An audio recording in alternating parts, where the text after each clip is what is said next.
Here's an interesting question for you. Why do people believe the things that they do? Because they've been convinced for good or bad reasons that it's true. But why do they cling to it? Well, it's not for rational reasons most of the time. It's for emotional reasons, and that's what we're going to look at today. Because this is nothing to be proud of.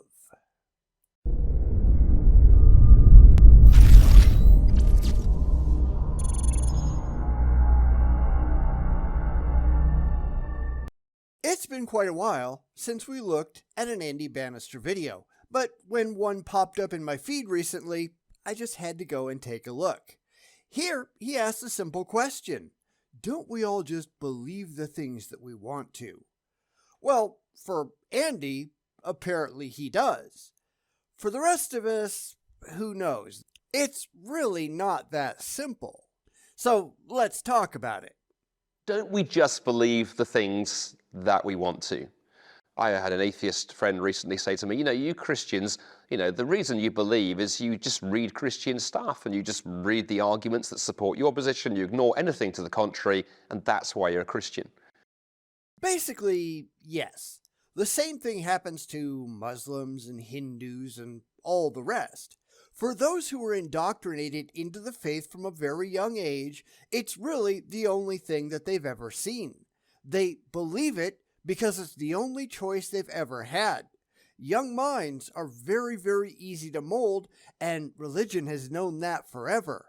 Aristotle said, "Give me a child until he is 7, and I will show you the man."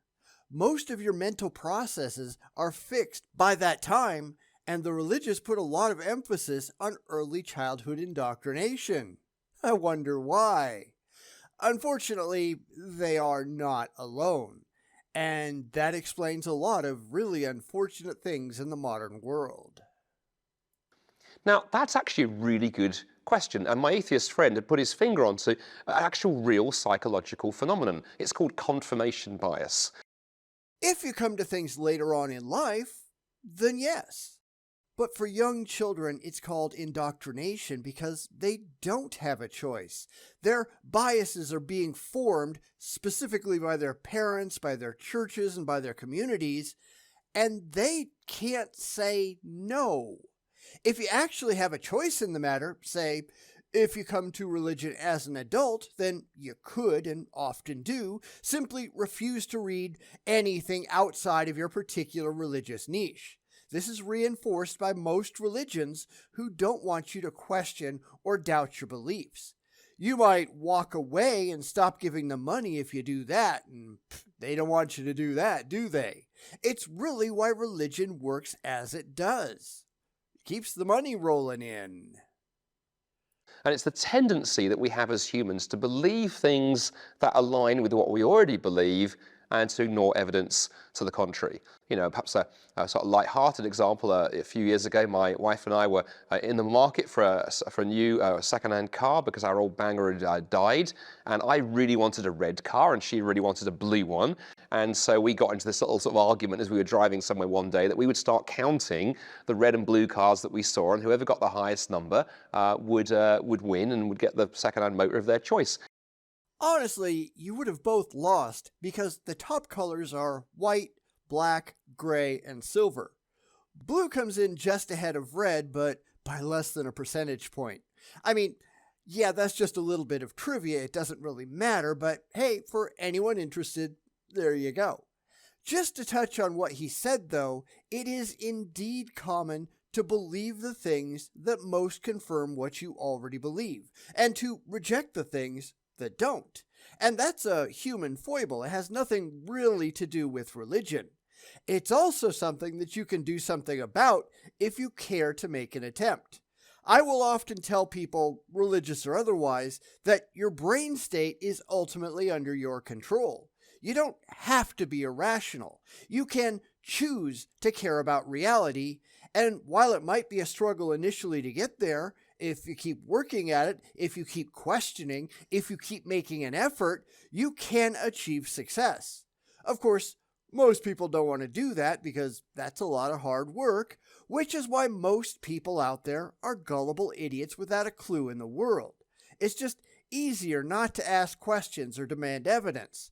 And that kind of explains a lot, doesn't it? And at the end of the drive, I was utterly convinced I'd seen almost nothing but my colour, and she was almost convinced she'd seen nothing but her colour, despite the road being littered with examples, because we just looked for the thing we wanted, and we were guilty of confirmation bias.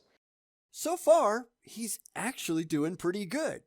Like I said, though, if they had been counting the color of all cars, they would have discovered that there were a lot more white cars than anything else, at least in 2022, where I pulled that statistic from. It does change over time, though, so take that with a grain or two of salt. Now, if Andy had a brain, which I think we all realize that he doesn't, but if he did, he'd actually be going into it recognizing his biases and trying to look beyond them. He might have learned something, but I think we know Andy doesn't learn anything because he just wants to believe. If we apply this to religion, once he finally gets there, it would hit him uncomfortably right between the eyes. But I don't think he's going to be able to recognize that, will he? So let's see. I could be wrong. It also comes into politics. If you are, mad keen on one particular political position, when you read the newspaper, articles that support your party, that support your viewpoint, that support your candidate, you will read those and devour those. You'll think they're great. You'll share those on social media. You'll be disinclined to even look at, or certainly you'll start dismissing articles that disagree with you. And confirmation bias is all over politics. Yeah, no kidding, especially today. It's why things are as much of a mess today as they are. This is why it's so important not to become ideologically deadlocked. It's not to have faith. You actually have to read from across the political and social spectrum, and more importantly, you can't just sit in your mental prison and think that you're already right and everybody who disagrees is already wrong, so there. That's mostly what happens these days. Nobody is willing to consider the possibility that they are not entirely correct in the things that they already believe. They aren't willing to evaluate the evidence neutrally. Where does it lead without you pushing it where you really want it to go? And that's why so many people are just so dumb. Because they don't care at all about the truth. And it's over bigger questions too, like religion. Yes, it's very easy as a Christian to never consider anything that challenges my faith. It's very easy just to read Christian books and hang out with Christian friends and never think about people different to me. Yes, that can be a challenge. Which is why it's so sad that the religious almost always do. And that's what the Bible preaches. It's what most churches say. Come here and stay with us in our religious echo chamber, because otherwise you just might hear things that make you uncomfortable. Yeah, so what? Being uncomfortable is not a bad thing. In fact, more often than not, it's beneficial. The more that you can challenge your own preconceptions and look at the world in different ways, the more likely you are to make rational decisions and care about the reality of it all. The sad part is, most people aren't willing to do that. They are looking for comfort, not fact. A certain viewpoint makes them happy, and therefore, that's the only viewpoint that they ever consider. This is very obvious stuff, but most people out there are just blinded to it. You have to actually care what's going on. I do. How about you? But it's a challenge for atheism too. It is very easy as an atheist to dismiss all religious people as stupid, to only watch videos from your favourite atheist authors, to only read atheist books, watch atheist TV shows, and never really even engage with the fact that there are thoughtful Christians on the other side of the discussion who might be, might challenge you slightly. Yeah, but that's not how I operate, is it? I spend tons of time reading religious books and watching religious videos and obviously responding to them. I explain why I am not convinced by the claims made by the religious. I don't just say, well, I don't buy it. I tell you why. And it's not just religion, of course, because I do the exact same thing across all ideological bounds. In fact, I probably read less from atheist authors than I do from the religious by a fairly wide margin. I don't want my biases confirmed. I want them exposed. I want to be able to think about why I think a certain thing and then go back to the evidence to see if those positions are actually warranted. And I do this for every belief that I have constantly. I don't just sit there and go, well, this is what I think, and that's what I think, and that's all I'm ever going to think. No, I challenge my beliefs all the time. And I don't understand people who can't or won't do that. Now, how many theists can you say that you run into who think like that? I mean, Andy and his imaginary atheist friends aside, do you really think that Andy is a thoughtful theist? I know I don't. So how do we overcome confirmation bias, whether we are Christians or atheists or whatever? Be aware of it and make a pointed effort not to engage in it. And this is something that I run into all the time. I'll have people say, well, it's hard. Yes it is. So what? Nothing worthwhile is simple. You have to make the effort to get out there, learn stuff, and follow the evidence where it actually leads, regardless of your feelings. Because your feelings don't matter, and that's the hardest lesson for a lot of people to work out. You aren't that important. Just because a particular position makes you feel really good, that doesn't actually mean anything.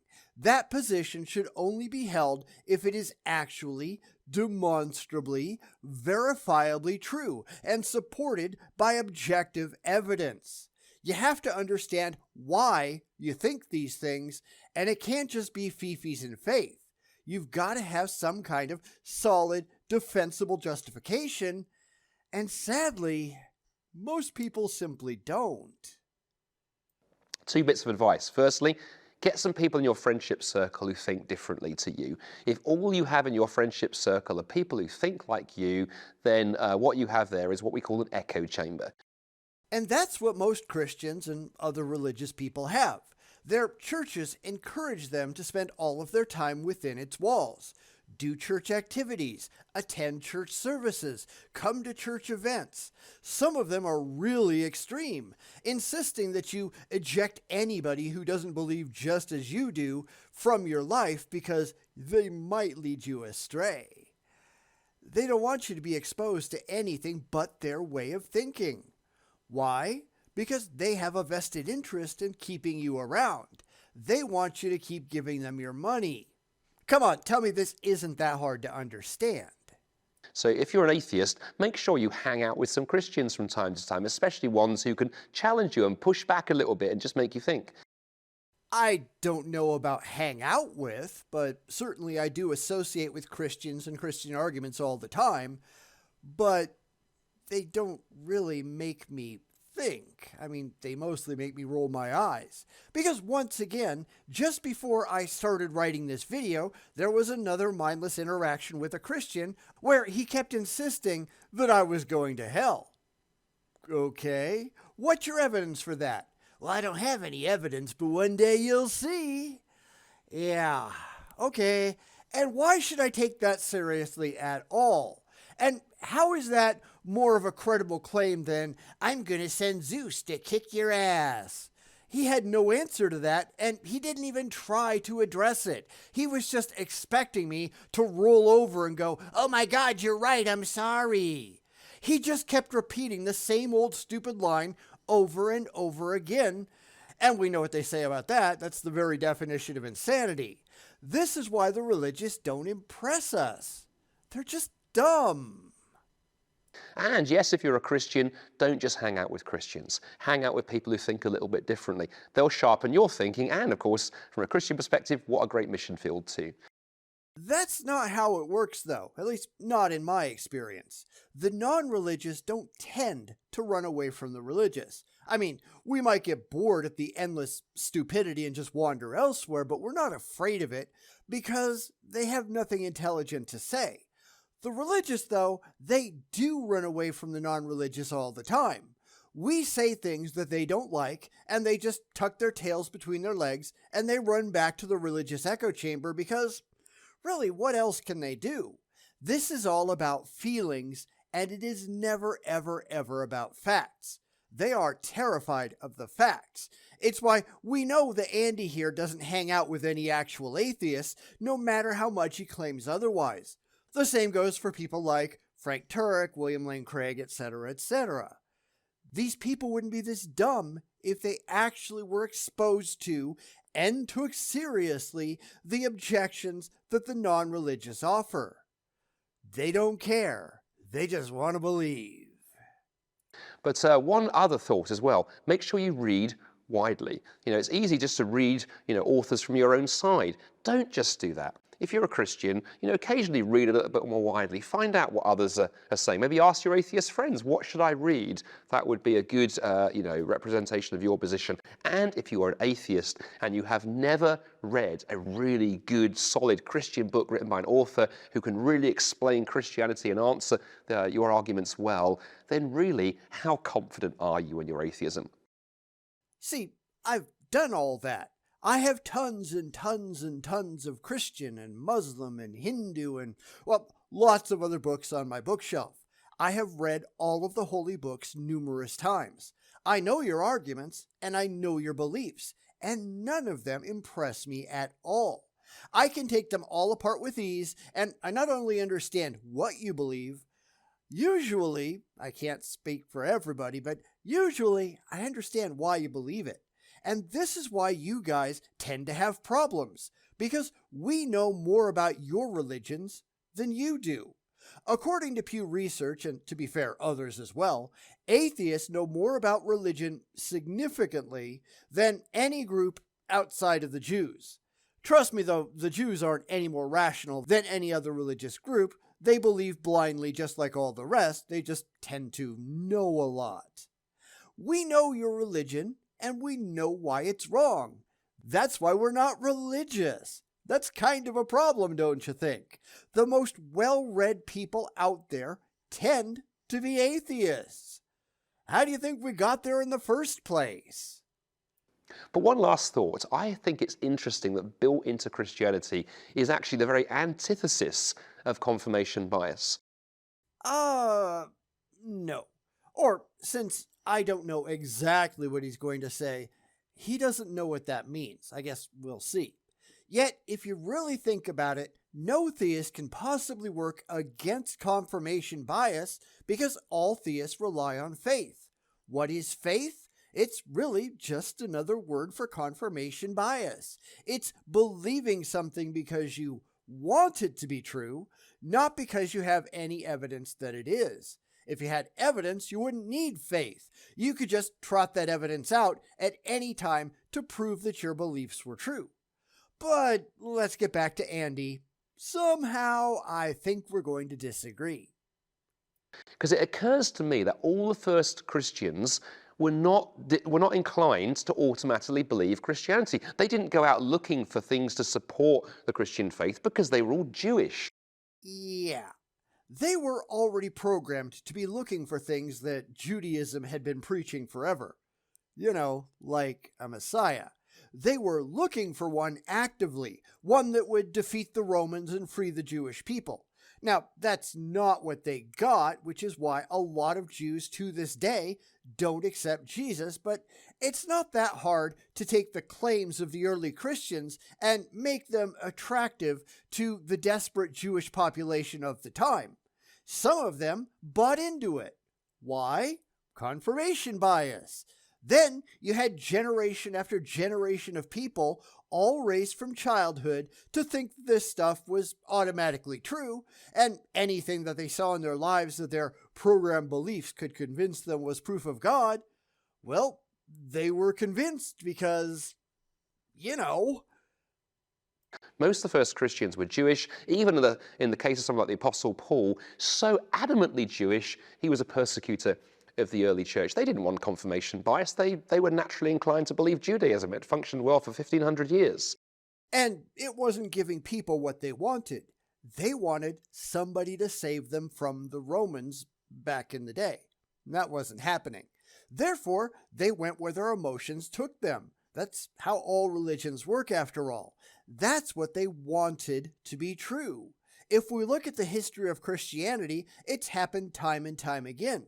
You get people who are dissatisfied with Christianity, and that's where Islam came from. You got people who were dissatisfied with their version of Christianity, and that's why we have more than 42,000 distinct sects today. It's where Mormonism came from. It's where the Jehovah's Witnesses came from. It's how Christianity became a cluster of barely connected sects, because people would rather buy into the hopeful dream than to care about demonstrable reality.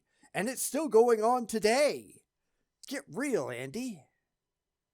But they were convinced, and they were convinced because they looked at the evidence, even though doing that was awkward. And Paul, in the letter to the Corinthians, chapter 1, actually talks about the cross of Jesus was actually really difficult. It was awkward.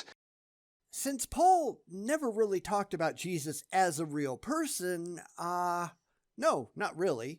Paul's Jesus was a spiritual Jesus. It wasn't someone that walked the earth. It was all in his head. And it really pisses me off when I hear atheists say, but Paul saw a risen Jesus. No, he didn't. He had a drug trip on the road to Damascus. He had something happen in his head that he interpreted as an experience with Jesus. If any of it ever happened at all, we don't know. Now, we can't know what, if anything, ever really happened, but that's not experiencing a real, actual, risen person. That's just not how any of that works. You know, the Jews mocked it as a crazy idea, and the Greeks thought it was badass crazy. He says the cross is a stumbling block to Jews and foolishness to Greeks, but he believed it because he had examined the evidence and been confronted by the reality of Jesus and was not afraid to go and preach it.